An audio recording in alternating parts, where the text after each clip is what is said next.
Welcome to the Hard Won Wisdom Podcast with best-selling author Fawn Germer and corporate innovator Michelle Brigman. Come here weekly for career and life-changing conversations with some of today's most influential thought leaders, senior executives, and trailblazers who will share their mentoring wisdom. This podcast is brought to you by the Women's Leadership Network. Hi, I'm Fawn Germer. And I'm Michelle Brigman. And this is Hard Won Wisdom. Today, our guest is Kathrine Switzer, somebody that has been a hero to many women, total trailblazer, who did the most badass thing first, which is she is the first woman to officially run the Boston Marathon. And that started a whole career that has inspired millions of women. But you have to remember, she didn't stop for herself. And she made news a few years ago when at age 70, on the 50th anniversary of that historic run, she did it again. And her time was only 24 minutes off on what she did way back when she was 20 years old. So yeah, badass, right? I interviewed you years ago, Kathrine, and you said something that I've often repeated because it was so profound and so really truthful about whatever we're going through when we're up against a big challenge. I said, what do you tell somebody who's 100 pounds overweight? And she said, just put on your shoes. And that means you just get started. And that is what we have to do right now, is put on our shoes with you so that we can go for this journey and hear the story first of how you made history for all of us, and then what you've learned that will make the rest of us so much stronger. So tell us the story about 1967 Boston Marathon.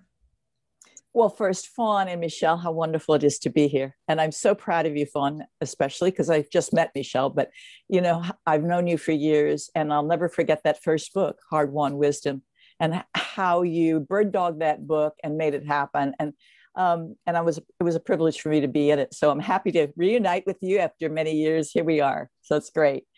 So Boston Marathon 67, what the short version of this story is that I was a student at Syracuse University, and I couldn't run on the men's team. There were no intercollegiate sports for women. And I was training with the university mailman, who is an ex-marathoner. And he had said that he didn't believe any woman anywhere could ever run a marathon. And I was so incensed by this that I said, I know I can. And my ancestors were really tough, pioneering women. And he still didn't believe it. And he said, if you prove to me in practice, I'd be the first person to take you to Boston, which is always a gift, people. When somebody challenges you like that and then gives you the segue to get in and helps you push the door down, that's cool. So anyway, I trained with him. The day came, we were going to run 26.2 miles. We ran 31 miles instead because I told him, let's make sure no matter what, we can finish Boston. And he passed out at the end of the workout. And when he came to, he said, women have hidden potential in endurance and stamina. So that's the backstory of this. And he said then the next day, you have to officially register for the race. He said, this is a serious race. This is like, you know, the Olympic Games. You have to pay your $2 entry fee. You have to fill out the form. So I said, look, another woman, women had run marathons before, but not with any fanfare or registering. And I said, there's got to be a reason why these women haven't registered. And he said, those women didn't really run. I mean, he denied it. He was a real denier. And I said, no, they did. And he said, well, I said, it must be against the rules. We checked the rule book. There's nothing about gender in the marathon in the rule book, nor on the entry form. And I just kind of said, you know, I'm going to be noticed at Boston, Arnie. It was his name, Arnie Briggs. And he said, I know. And I'm proud of you. Isn't that great? I mean, he was just a guy who completely converted. Anyway, I signed the entry form. I signed my name, KV Switzer, as you will recall, Fawn, both because I wanted to be J.D. Salinger and also because my dad had misspelled my name on my birth certificate. I wasn't trying to defraud anybody, but they obviously thought that the Kathrine was Kurt Carrier Kim and not a woman. When it went into Boston, they awarded me bib number. Here, I got it here. 261. There we are. That's not the original. No, it isn't. But it's a good fake. And they awarded me 261. I, pinned it on with my teammates from Syracuse, and off we went into the race. All the men were wonderful to me, really, really welcoming and kind. But a mile and a half into the race, the press truck came by, going crazy, seeing a woman in the race, and not being terribly kind, because they were shouting at me, what are you doing in the race? They were taking pictures. And the race director was on one of the press vehicles, jumped off this vehicle, ran down the street after me, attacked me, and screamed at me, "Get the hell out of my race and give me those numbers." And he was trying to pull the bib numbers off my front and my back. And my coach couldn't. I want to here, because for the people who are on the YouTube, you got to see this, because this is what it looked like. And you describe these pictures that you see, Kathrine. Okay, on the left, this race director, Jock Semple, and he has just jumped off the bus, and I didn't hear him or see him coming, and he cut through the crowd, and I saw him at the last minute, and that's why I flipped my head around, and that's when he's cursing at me, "Get the hell out of my race and give me those numbers." And my boyfriend is the big figure on the right, an ex-All-American football player, came in handy, I can tell you that. My coach is the little guy in the middle, 490, and he's trying to get him away from me. In the middle there now, boyfriend smacks the official really hard. And then the picture on the far right, you can see him taking flight, the official, and he got knocked out of the race instead. And I went on to finish. So, this picture has become one of Time Life's 100 photos that changed the world. And because it just shows, kind of what existed for women in sports at the time. I mean, there's real anger and real resentment. And it was a shock to me because the men were so wonderful, the men in the race, and the officials and the press were not. But, okay, so let's take that part a little bit. But I also want to note in there, you're wearing sweats. So it's not like you're in some fancy running thing that is there today. I mean, this is really a moment in history. It's so long ago. And that look of determination on your face, you weren't stopping for anything. Well, first of all, I'm wearing sweats because it was absolutely freezing. I had on a really cute shorts and top underneath that. And I was really annoyed that I didn't get to strut my stuff, but I was frozen. Everybody was in the heavy, everything we owned. It was so cold, headwinds, sleet, snow. It was utterly miserable. But there was a split second though, Fawn, of sheer terror and embarrassment, because the press was just grinding the cameras away on all of this. And I felt so humiliated. I really thought for a second, should I step off the course? Have I somehow screwed up this really important race? Have I done something really wrong? And then I knew if I stepped off the course, that it would be the worst thing that could happen to women, because they wanted me to quit. And I knew I'd run 31 miles. I knew I could run this thing with, hands down. And I said, if I quit, nobody's going to believe women can do it. I've got to finish the race. And that was the turning point in my life. Not the incident so much, but the decision to finish despite all the pressure. And that was huge. Did you expect it to be so intense in that moment? When you signed up, like, were you ready for what you were going to get, or was it a surprise?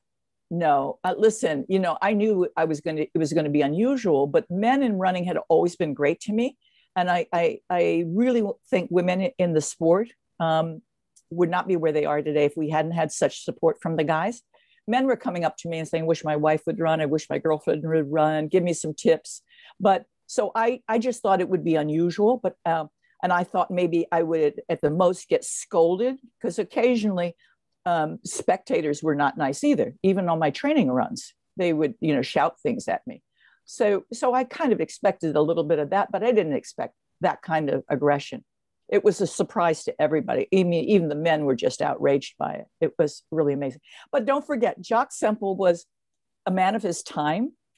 He was an overworked race director. It was a horrible day, and he was trying to get this race going on time. And he, every year, there was some clown who came to the Boston Marathon wearing a sign saying, "Eat at Joe's Bar and Grill," or a drunk fraternity boy from Harvard who wanted to steal all the limelight from the leaders, and he would rush off in the front of the race. And Jacques Semple just hated those guys. He took his race so seriously. It was his baby. Well, I took it seriously too, but he couldn't make the leap for a woman taking running and a marathon seriously. People, honestly, here at the time, people believed if a woman did anything that arduous, she would turn into a man and she would grow hair on her chest and her uterus was going to fall out. I mean, the myths were incredible, and I was delighted to refute those myths, but they die hard, especially with people like Jacques Semple. So when that moment of conflict occurred, did it become less about actually running and more about running for all of us? It became, the issue became up to Heartbreak Hill, Fawn, which is 21 miles. The issue became, I'm going to finish this race on my hands and my knees if I have to prove that women can do it. And then at 21 miles, I forgave Jacques Semple. You can't run 21 miles. That's when you're on fumes, right? At that point, you got 5 to go and you're on fumes. I forgave him. I said, he's a product of his time. It's going to be up to me now to create change. But I got really angry at women for a while. I said, why aren't there women here? Why don't women get it? And then I thought, oh my God, I am so stupid. I had parents who encouraged me to run when I was 12. I played hockey throughout high school, got to university, and I had the cross-country guys welcome me, and Arnie was coaching me. I had all the support in the world, relatively, for a woman. And these other women, suddenly I realized they were too afraid to run because they never had any support, or people had told them the myths, or, at 12, you got to stop climbing trees and start thinking about, getting a husband and looking good and, and following the mold. And I thought, okay, you're lucky, Kathrine, but you've got to help them out now. And you've got to figure out a way to give them the opportunity to do this, because it had changed my life so completely. Running just gave me everything, gave me all my strength and confidence and fearlessness. So when I finished the race, I felt better than I did at any other point except for the very start, because I had this burden of pressure off of me. I knew what I wanted to do, and I sort of had this life plan. It was just amazing. I didn't know what it was going to look like, and I knew there was going to be a lot of grief. I was pilloried for running the Boston Marathon. But after you finished, instead of the cheers that... No cheers. There were people had gone by that time. It was so freezing cold and raining. I finished in 4 hours and 20 minutes. There were 4 irascible journalists and 3 officials, very crabby, really aggressively questioning me. What are you trying to prove? Are you a crusader? And I said, no, I said, I'm just trying to run. You don't get it. Women should be allowed to run. This is fun. The road is big enough for all of us. Nope. It was just really hard. But then I dug in and I said, okay, look, all people need is an opportunity, and I'll figure out how to do it. And you start small, and I started creating a club in Syracuse, New York. We started with 6 people, and by the end of the summer, we had 100 every Tuesday night. And I just learned how to organize, work the rules, get sponsorship, write press releases, and it just grew from there. And it grew, which I know we're going to talk about in a minute. It grew to a global circuit of over 1 million women in 27 countries, and getting the women's marathon into the Olympic Games. So, every time you take a step, you can take another one, and you have a bigger dream and a bigger objective. You just learn as you go. So it's just a wonderful story. And it's amazing to think back at that particular time, to your point, you just kept leaning in and moving forward. What did you find worked for you in order for you to get the right allies and champions to help you be successful? Because I think a lot of women, right, they're faced with challenges, they have goals, and they aren't sure how to ask for help and pull the right people in. I'd love to hear some of your advice around that. That is probably, people ask me that. And back in those days, that was probably my biggest mistake, but also there weren't a lot of women who really were supporting me. And in fact, women were tougher on me than men were. And it wasn't just a queen bee syndrome. I mean, they were actually kind of afraid of me. The only people who ever tried to run me off the road when I was training were women. And I remember having this discussion with my coach. I said, why are they doing that? And he said, because they're afraid of you. And I said, why are they afraid of me? And he said, because you've got freedom and power they don't have. And I said, Arnie, all they have to do is put on their shoes. And he said, I know that, you know that, they don't yet know that. And I said, you know what? By the time they're 40, they're going to be my best friends. And they were. It was really great. So what I decided to do is not be angry at them, but basically what women do need to do now, and this is what I would still do if I were talking to the younger Kathrine, I would work my network of women. I did have a lot of women friends, work that network of women and get as much support and expertise as I could. Fortunately, I had graduated with a master's degree in public relations and journalism. I knew how to write. I knew how to communicate. I was convincing in getting sponsorship. And that was the key element. But I would have worked with other women more in terms of changing the rules. I was expelled from the Athletic Federation for a year for running with men and for running without a chaperone in the Boston Marathon. Can you imagine? Those kinds of rules took a long time to change. And fortunately, other women did begin to run, and we did band together and got women official in the Boston Marathon in 1972. And then I began the big drive to get the women's marathon into the Olympic Games, which was, people thought I was smoking poppy when I said we're going to get the women's marathon in the Olympic Games. And we did that through big time sponsorship.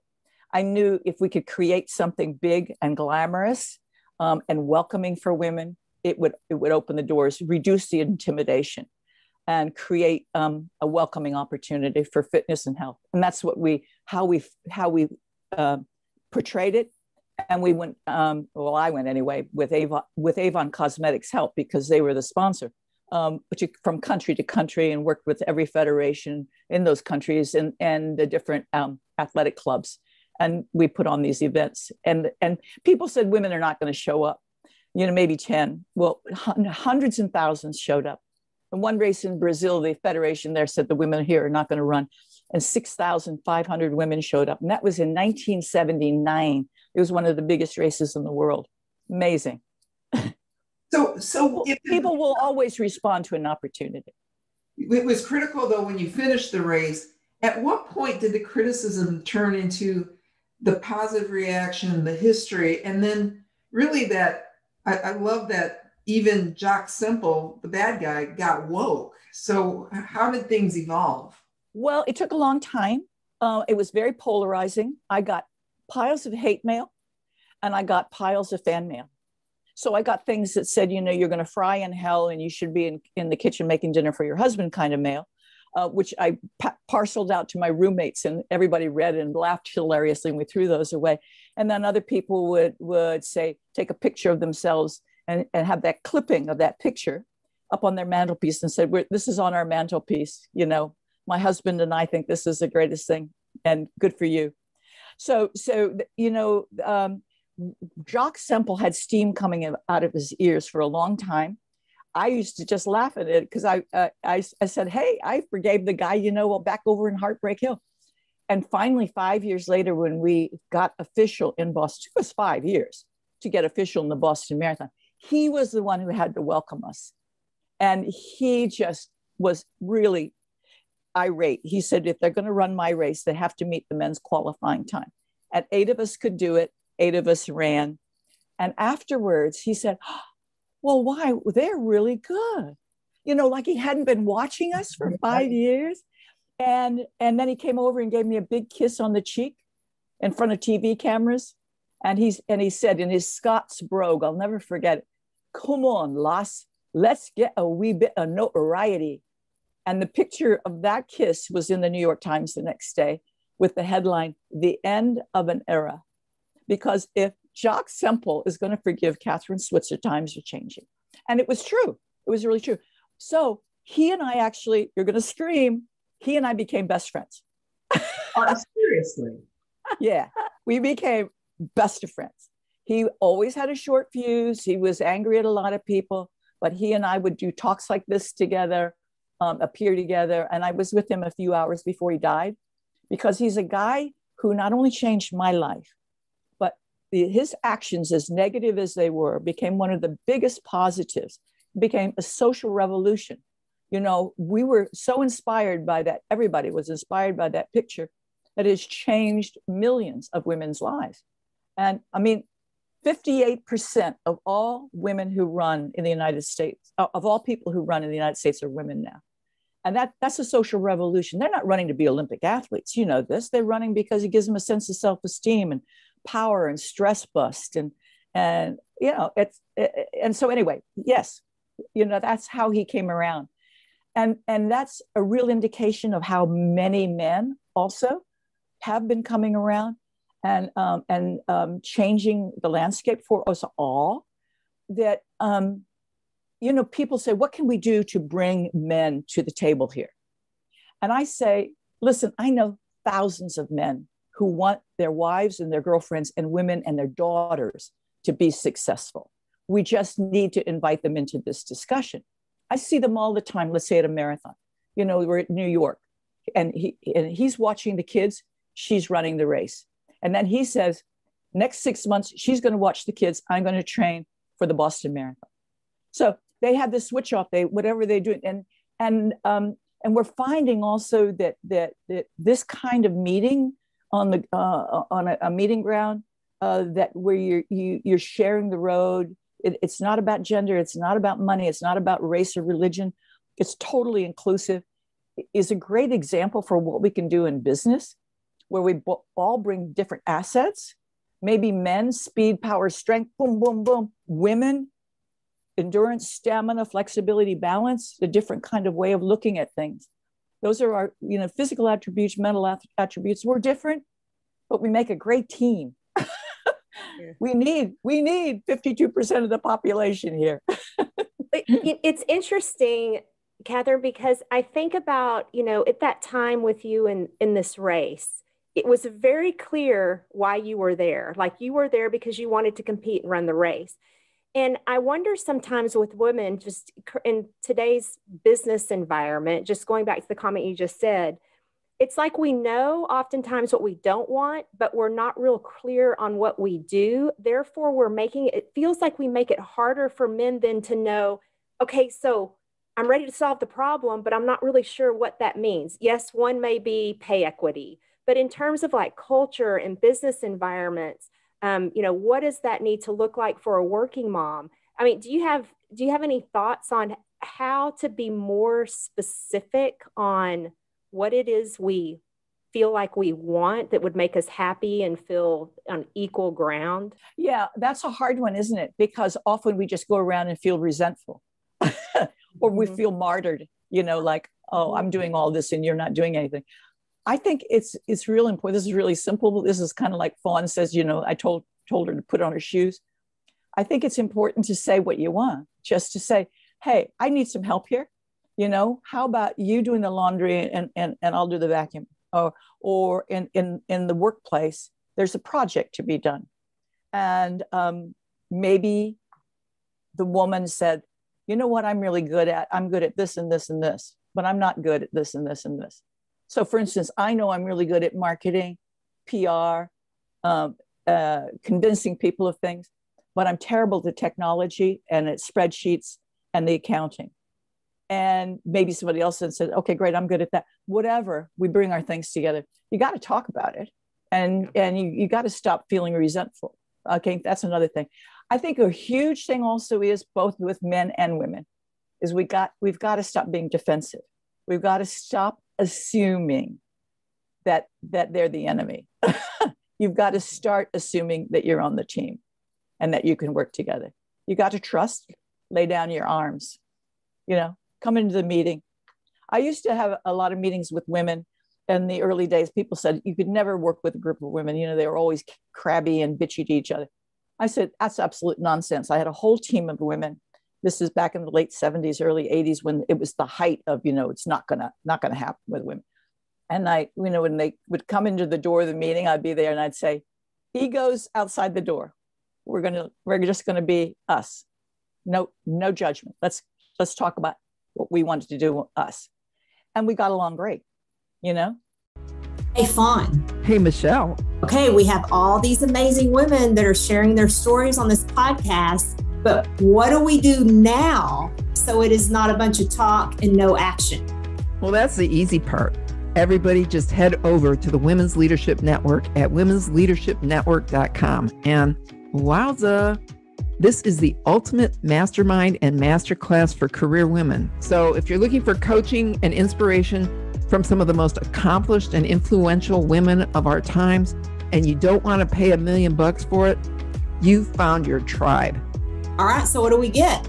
Coaching, courses, community, and connection. What's that website again, Fawn? Well, that's the easy part. womensleadershipnetwork.com. You learn so much about leadership by running. Mm-hmm. Yeah. I mean, there's so many metaphors in everything you say. I really love that one about putting on your shoes, though, because I will tell somebody, well, they'll say, I can't do that because I would need to get another degree. Well, it's just get started. It's like, take that first step. And that's why the image of putting on your shoes is so very powerful. And you kept doing it. And I think just the idea that you did it again at age 70 with such great performance is astonishing. So what does that say about health, fitness, longevity, and what we have to do to take care of ourselves so that we can live that kind of life? Okay, so there are two things here I want to talk about. Let me talk first about taking the first step. Taking the first step is the hardest thing. It is really, really hard. I mean, I have a difficult time cleaning my closets, for instance. I've gotten to the point where I take just two items. That's enough for the day, you know, because it's too much to think about otherwise. A group of women and I have taken 261, okay? And from that, we have created a nonprofit called 261 Fearless. And 261 Fearless is about bib number. Yeah, named after the bib number, named after that fearless moment. That's why it's called Fearless, to take the first step. And sometimes you just need somebody to take you by the hand and help you with the first step. And that's what we do. And we start them running or walking to get that sense of personal empowerment. Get away from the kids, get away from home, just an hour a week. And then we back it up with an educational program. So, you know, you can visit us at 261fearless.org. I would love you to start a club, be a part of us, whatever. But that's the point, is to take the first step. And for some women, that's the hardest thing, because you think that, you know, that women are oppressed and downtrodden and under burqas in Afghanistan, and isn't that terrible? But the depressed and fearful women may be your next door neighbor. You can never tell what's happening in her heart and mind. Okay. Wow. So anyway, reach out. That's the first thing, is just to reach out. That's to take the first step. The second thing is about health and fitness. I am not an obsessive trainer at all. I simply go out and do some running every day. And or every other day, as the case may be, when I'm getting ready for a race. Every other day I run, and the opposite days I work on my core. Sit-ups, push-ups, you know, stuff. I don't belong to a gym. I do everything at home. I mean, running is one reason I love it, is because it's time efficient and it busts the stress, and it's cheap. It's easy. And so I stayed in shape most of my life. And then when I got to 65, I realized I was in pretty good shape. And I thought, I wonder if I could run a marathon again. And I hadn't run for like 32 years. And so I started training up for it. And the amazing thing is it is never too late to either start or never too late to get it back. Hey, you know, you're never going to be the same person you were when you're 25. You know, when I was an elite runner, I could never do that, because I did become a very, very good runner. And then that's another thing, you know, it's amazing what your body can do. But what is amazing what your body can do in your older years. I have started many women running at age 70, 75, and even 80. It's never too late to start. Wow, they still have the knees. Never too late to start. Oh yeah. Now listen, anybody can get cancer. Anybody can get in an accident, get injured or whatever. The point is the more in shape you stay your whole life, the less likely all those bad things are going to happen. And It's true. We know that.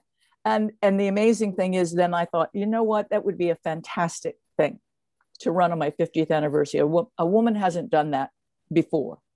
And it's only because there were so few women who ran 50 years ago. That's not credit to me, but it's just how few women ran. And I thought it'd be really cool to do that. And the Boston Marathon, people were very excited about it. And we got a number of charity bibs. And we, in fact, wound up having 125 women who wanted to run with me that day. And they raised so much money. We took 261 Fearless, the nonprofit, global. It allowed us to expand globally. And it was, I cannot tell you how awesome it was to feel, not just with those wonderful 125 women, but imagine being the only woman wearing a bib number in 1967. And then in 2017, having 13,500 women wearing official bib numbers. You know, it was huge. And everybody in Boston knew the story and were holding up signs for us. And Boston that year had effectively become at last 50-50. 49% women and 51% guys, but that's okay. You know, we were there. We were 50-50. And it was one of the biggest celebrations ever.